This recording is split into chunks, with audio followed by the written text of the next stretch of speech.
வணக்கம், எல்லாரும் எப்படி இருக்கீங்க? இன்னைக்கு வந்து ஒரு சூப்பரான வீடியோ பார்க்க போறீங்க. ரொம்ப நாள் கழிச்சு ஒரு மாடி தோட்டம் சம்பந்தமான ஒரு வீடியோ தாங்க.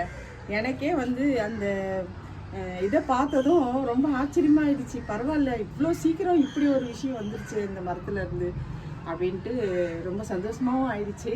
சரி, உங்ககிட்டயும் அதை ஷேர் பண்ணலாம். அதில் எனக்கு ஒரு டவுட்டும் இருக்குது, அதையும் கிளியர் பண்ணிக்கலான்றதுக்காக தான் இந்த வீடியோ. வாங்க வீடியோக்குள்ளே போகலாம். பாருங்க, நான் சொன்ன அந்த மரம் வந்து இதுதாங்க. பாருங்க, வாழை மரத்தை பற்றி தான் நான் உங்ககிட்ட முன்னாடி பேசினேன். இதுதான் இப்போது வாழை மரம். இது வந்து சின்ன கன்று, பாருங்களேன் எவ்வளோ செழிப்பாக இருக்குன்னு. இப்போ அதுக்கு அடுத்து இங்கே பாருங்கள், கொலை தள்ளிருச்சுங்க. ரொம்ப சின்ன கன்று தான், ஆனால் கொலை தள்ளிருச்சு. நான் எதிர்பார்க்கவே இல்லை, நல்லா வந்து பெருசாகி தான் இது கொலைத்தள்ளும் அப்படின்னு நினச்சிட்டு இருந்தேன்.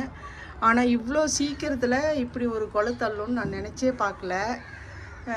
ரொம்ப சந்தோஷமாகவும் இருந்துச்சு. அதே நேரத்தில் வந்து இந்த கொலை இன்னும் கொஞ்சம் பெருசாக, அதாவது பூ பெருசாக இருந்துச்சுன்னா இந்த சீப்புங்கள்லாம் வந்து பெருசாக வரும் இல்லைங்களா, நிறைய வரும் இல்லையா. அதனால என்னடா இது இவ்வளோ சின்ன கண்ணாக இருக்குது, அதுக்குள்ளே நம்மளுக்கு வந்து கொலை தள்ளிடுச்சேன்னு சொல்லிட்டு கொஞ்சம் வருத்தம், அதே நேரத்தில் கொஞ்சம் சந்தோஷமாகவும் இருந்துச்சு. இந்த மரத்துக்கு எதனால இவ்வளோ சீக்கிரம் எனக்கு கொலை தள்ளிச்சு அப்படின்றது தெரியல. ஒருவேளை நான் கொடுக்குற அந்த உரமாகவும் இருக்கலாம், அது ஒரு காரணமாகவும் இருக்கலாம். சீக்கிரம் நிறைய ஊட்டச்சத்து இருக்கும்போது இந்த மாதிரியான விஷயங்கள் வந்து டக்கு டக்குன்னு நடந்துடும். அதனாலையானும் தெரியல, இல்லை இது சின்னதுலேயே கொலை தள்ளக்கூடிய மரமானும் தெரியல. சரி, ஆரம்பத்தில் நம்மளுக்கு வந்து கொலை தள்ளிடுச்சு. இப்போது நான் சொன்னேன் இல்லைங்களா, எனக்கு ஒரு டவுட் இருக்குது அப்படின்ட்டு. அந்த டவுட் என்னன்னு பார்த்தீங்கன்னா, இப்போ இந்த சைஸில் தான் இருக்குது அந்த வாழை மரம். பாருங்கள், ஒரு பெயிண்ட் பாக்கெட்டில் தான் வச்சுருக்கேன். அதுக்குள்ளே நம்மளுக்கு வந்து இந்த அளவுக்கு வந்து வளர்ந்து அதில் கொலையும் தள்ளிடுச்சு. இப்போ என்ன எனக்கு ஒரு குழப்பம் இருக்குதுன்னு பார்த்தீங்கன்னா, இந்த சீப்புலாம் வந்து இப்போ பெருசாகணும் இல்லைங்களா, சைஸு, அதாவது வாழைப்பழமானும் தெரியல, வாழைக்காயானும் தெரியல. ஆக மொத்தத்தில் பழமோ காயோ ஒரு 2 சீப்போ 3 சீப்போ வரும். ஆனால் அது சைஸ் வந்து நல்லா பெருசாகணும். அப்போ பெருசாகணும்னா அப்போது அந்த ஊட்டச்சத்து வந்து ஒரே ஒரு மரத்துக்கு தான் போகணும். இப்போ இந்த 2 கன்று இங்கே இருக்கிறதுனால இதுக்கு கொஞ்சம் போகும்போது இதனுடைய சீப்பினுடைய சைஸ் வந்து அந்த அளவுக்கு பெருசாகாதுன்றது என்னுடைய கணிப்பு. அதனால நான் என்ன யோசிக்கிறேன்னா, இந்த கண்ணை வந்து எடுத்துட்டு இந்த ஒரே ஒரு குளத்தல் கன்று மட்டும் இந்த தொட்டியில் இருந்தால் நல்லாயிருக்கும். அப்போது ஊட்டச்சத்து மொத்தம் இதுக்கு கிடைக்கும். அப்போது வாழை சீப்பு வந்து கொஞ்சம் நம்மளுக்கு சீக்கிரமாக பெருசாகும், அந்த சைஸும் நல்லா பெருசாக கிடைக்கும் அப்படின்றதுனால நான் இதை யோசிச்சுட்ருக்கேன். அதே நேரத்தில் இன்னொரு டவுட் என்னன்னு பார்த்தீங்கன்னா, இப்போது குளத்தள்ளி இருக்குது, கீழே ஒரு கண் இருக்குது. இந்த டயத்தில் இதை தனியாக எடுக்கலாமா, அதனால இதுக்கு எதுவும் பாதிப்பு வராதா அப்படின்றதுலையும் எனக்கு பெரிய ஒரு குழப்பம் இருக்குங்க. அதுதான் என்ன பண்ணுறதுன்னு தெரியல. இதை நம்ம இப்படியே விட்டாலும் இந்த சீப்பு பெருசாகாது. அதாவது நானும் ஒரு கொலை தள்ளினேன் அப்படின்ற மாதிரி கொலை தள்ளி அந்த பழங்கள்லாம் காயாக எதுவாக இருந்தாலும் நம்மளுக்கு கிடைக்குமா கிடைக்காதுன்னுன்றதும் தெரியல. இதை எடுக்கிறதுனால ஏதாவது ப்ராப்ளம் வருமா இந்த செடிக்கு, இந்த மரத்துக்கு அப்படின்னும் தெரியல. இது வந்து எனக்கு ரொம்ப பெரிய குழப்பமாக இருக்குது. சரி, இந்த வீடியோ வந்து பார்க்குறவங்களுக்கு இதனுடைய நான் கேட்குறதுனுடைய அந்த குழப்பம் உங்களுக்கு தெரிஞ்சதுன்னா கண்டிப்பாக எனக்கு கமெண்ட் பாக்ஸில் சொல்லுங்கள். இந்த கண்ணை எடுத்து தனியாக வைக்கலான்னாலும் சொல்லுங்கள், இல்லை எடுக்க வேணாம் இதுலேயே இருக்கட்டும், அது அப்படி தான் இருக்கணும் அப்படின்னாலும் நீங்கள் தயவு செஞ்சு சொல்லுங்கள். வாழை மரத்தை பற்றி எனக்கு அந்தளவுக்கு தெரியலங்க, அதனால தான் நான் இதை கேட்குறேன். தெரியாட்டியும் உங்களுக்கு அதனுடைய நான் கேட்டதுனுடைய டவுட் உங்களுக்கும் தெரியலனாலும் தெரிஞ்சவங்க யாராவது இருந்தாங்கன்னா அவங்களுக்கு இந்த வீடியோ ஷேர் பண்ணி நான் கேட்டதனுடைய அந்த கொஸ்டின் அவங்களுக்கு தெரிஞ்சால் அவங்களையும் நீங்கள் கமெண்ட் பண்ண சொல்லுங்கள். எனக்கு ரொம்ப யூஸ்ஃபுல்லாக இருக்கும் தெரிஞ்சதுன்னா.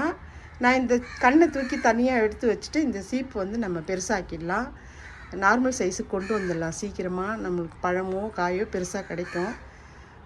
அதனால் தயவு செஞ்சு தெரிஞ்சவங்க சொல்லிடுங்க, தெரியாதவங்களுக்கு நிறைய பேருக்கு ஷேர் பண்ணுங்கள். ஷேர் பண்ணுறதுனுடைய மூலிமா எனக்கு இந்த டவுட்டு கிளியர் ஆகிடும்னு நான் நினைக்கிறேன். இந்த கண்ணை எடுத்து வேறு தொட்டியில் வைக்கலாமா வேணாமா, இதுதான் என்னுடைய பெரிய டவுட்டு. எத்தனை சீப்பு வரும்னு தெரியல. இப்போதைக்கு ஒரு சீப்பு விரிஞ்சிருக்கு பாருங்க. பார்க்குறதுக்கு ரொம்ப அழகாக இருக்குங்க. அந்த வாழைப்பூ பொதுவாக அந்த கொலை தள்ளுறதை பார்க்குறதே ரொம்ப அழகு.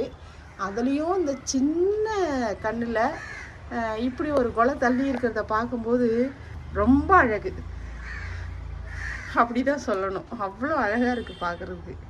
இன்னும் ஒரு 3 சீப்பு விரியும். இது ஒன்று விரிஞ்சிருக்கு, இன்னும் ஒன்று இங்கே 2வது விரியும், அடுத்து வந்து 3வது ஒன்று விரியும்னு நினைக்கிறேன். அதுக்கப்புறம் விரியுமா என்னன்றது எனக்கு தெரியல. ஆக முதல்ல 3 சீப்பு வந்து கண்டிப்பாக விரிஞ்சு நம்மளுக்கு கிடைக்கும்னு நினைக்கிறேன். பார்க்கலாம். இதுக்கு இனிமே தாங்க நிறைய சத்து தேவைப்படும். நான் வந்து வாரத்துக்கு ஒரு முறை கொடுக்குற சத்து வந்து இன்னும் கொஞ்சம் ஜாஸ்தியாக கொடுக்கணும். ஒரு 2 முறை அந்த மாதிரி கொடுக்கணும். ஏன்னா அப்போ தான் நம்மளுக்கு இந்த பூனுடைய காயினுடைய சைஸ் வந்து பெருசாகும். பழமாக காயான்னு தெரில, அது சைஸ் பெருசாகும். என்னென்னா இப்போது இந்த பெயிண்ட் பக்கெட்டில் வந்து இது வந்து 25 லிட்ரு. இதில் தான் நான் வந்து ஹோல்ஸ் பண்ணி நம்ம செடி இந்த மரம் வச்சுருக்கோம். பொதுவாக வந்து வாழை மரத்துக்கு ஒரு நாளைக்கு வந்து ஒரு 10 லிட்டர் தண்ணி தேவைப்படும் அப்படின்ற மாதிரி நான் தெரிஞ்சுக்கிட்டேன்.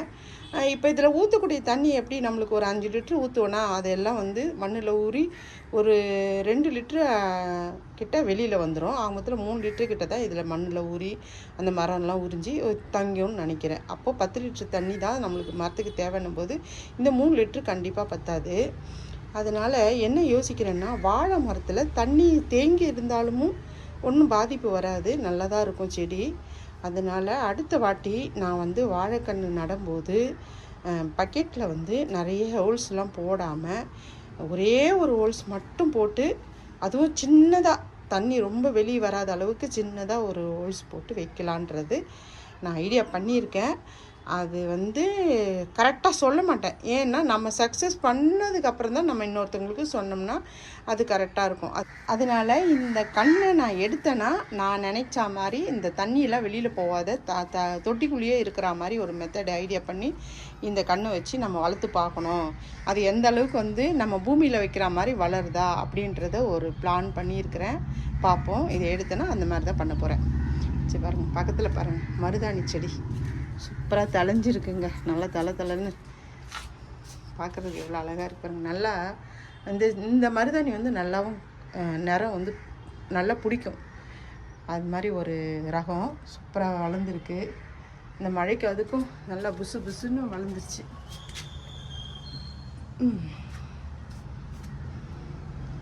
சரிங்க, இப்போது இந்த வாழைக்கண்ணை பற்றி நான் எல்லாமே சொல்லிட்டேன். இனி நீங்கள் தான் எனக்கு சொல்லணும். இப்போது என்னுடைய வாழை மரத்தில் எனக்கு இருந்த டவுட் எல்லாத்தையும் உங்கள்கிட்ட சொல்லிட்டேன். இனிமே வந்து நீங்கள் தான் எனக்கு என்ன அப்படின்றத கிளியர் அந்த டவுட் என்னன்றது நீங்கள் தான் இனிமேல் கிளியர் பண்ணணும். சரிங்க, இந்த வீடியோ உங்களுக்கு வந்து பிடிக்கும்னு நினைக்கிறேன். ஏன்னா ரொம்ப நாள் ஆச்சு இல்லைங்களா மாடி தோட்டம் சம்மந்தமாக வீடியோ போட்டு. நீங்களுமே நிறைய பேர் கேட்டு பார்த்து விட்டுட்டீங்க. எனக்கு இந்த கால் பிரச்சனையும் இப்போ கொஞ்சம் பரவாயில்லைங்க. அதனால தான் சரி பழையபடி கொஞ்சம் நம்ம அந்த மாடி தோட்டமும் நம்மளுக்கு வந்து பிடிக்கும் இல்லையா, அதனால் அதையும் பண்ணலாமே. அப்போ இந்த மாதிரிலாம் இவங்கெல்லாம் இந்த மாதிரி இன்ட்ரெஸ்ட்டாக நம்மளுக்கு இந்த குளம்லாம் வரும்போது பார்க்கும்போது திரும்பவும் போகுது நம்மளுக்கு, ஐயோ மாடி தோட்டமே நம்ம பண்ணணும் இன்னும் நல்லா அப்படின்ட்டு. சரி, நான் என்னால் முடிஞ்ச வரைக்கும் நான் மாடி தோட்டமும் வீடியோ போடுறேன். இந்த வீடியோ உங்களுக்கு பிடிச்சிருந்ததுன்னா லைக் பண்ணுங்கள். நிறைய பேருக்கு நான் சொன்ன மாதிரி ஷேர் பண்ணி விடுங்க. இந்த டவுட் கிளியர் ஆகணும். மறந்துடாமல் சேனலை சப்ஸ்கிரைப் பண்ணுங்கள். ஸ்க்ரீனில் ஒரு 3 வீடியோ வரும், மறந்துடாமல் அதையும் பாருங்கள். நான் உங்களை வேறு வீடியோவில் சந்திக்கிறேன்.